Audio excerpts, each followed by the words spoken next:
name is Jack Hansen, and I just finished up as the elections director for the Vermont Progressive Party.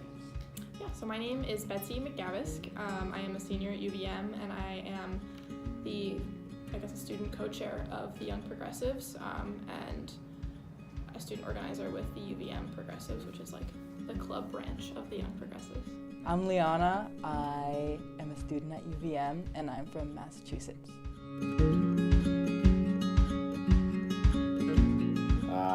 For me, the Vermont Progressive Party stands for getting big money out of politics, livable wages, strong environmental protections, consumer protections, workers' rights, women's rights, universal health care, and a number of other issues as well.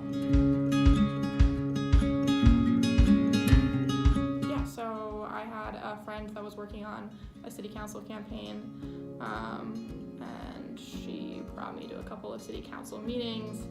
I started just to learn more about the Progressive Party, and there was a pretty clear difference to me in people that were running as progressives and people that were already elected as progressives, and I was like, wow, I seem to be agreeing or rooting for those people most often, and so that's when I kind of became more involved.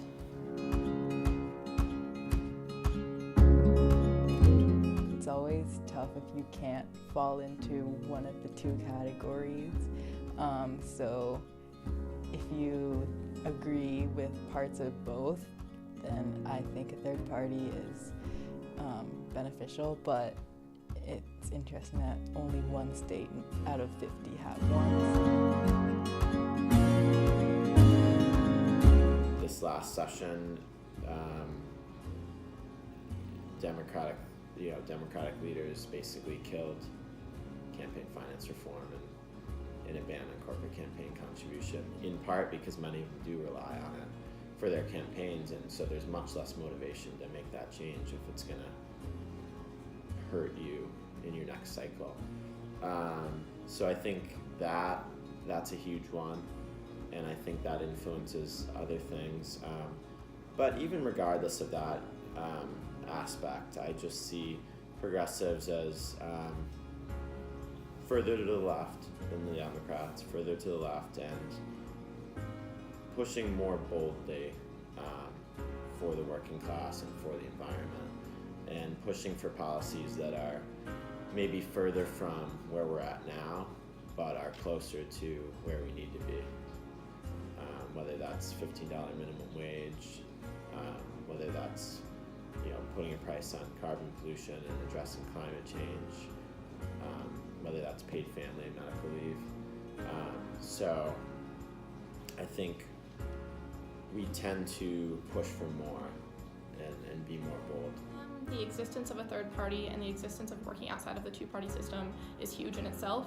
I think that's taking a stand in itself and its existence, and I think that's really important. I think our two-party system is pretty toxic, has caused a lot of really bad things to happen that we're seeing kind of play out on our national scale, and like polarization. And so I think the existence of a third party in itself is really wonderful.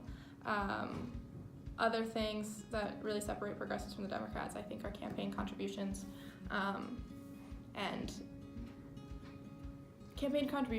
organizing around economic justice.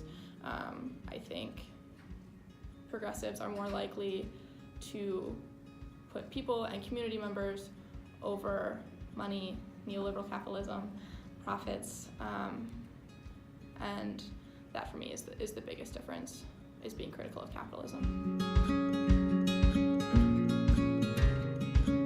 That's a huge question.